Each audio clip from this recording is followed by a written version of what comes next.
Hello అండి అందరికీ. Last వీడియోలో చెప్పాను కదా! విజయవాడ వీడియోతో లాస్ట్ అని.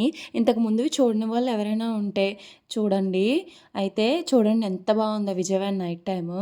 మేము రైల్వే స్టేషన్‌లో దిగేటాడికి 1:00 అలా అయిపోయిందండి. ఇంకా ఆ టైంలో రూమ్స్ ఏం చూసుకుంటాంలే అని చెప్పి రైల్వే స్టేషన్‌లోనే ఉండిపోయాము ఆ 2 అవర్స్ అయితే. లగేజ్ అంతా లగేజ్ కౌంటర్‌లో పెట్టేసి 4కి అలాగా మేము స్నానానికి వచ్చేసామండి. ముందు చక్కగా నదిలో దిగనిచ్చేవారండి. కానీ ఇప్పుడు కరోనా వచ్చిన కాడ్నించి కంచె వేసేసారనమాట. ట్యాప్స్ పెట్టేశారు. దిగనివ్వట్లేదు. ఇంకా ఫ్రెష్ అయిపోయి గుడికైతే బయలుదేరిపోయామనమాట. దర్శనం అయితే చాలా జరిగింది. అమ్మవారు నిజంగా చాలా బాగా దర్శనం ఇచ్చారండి.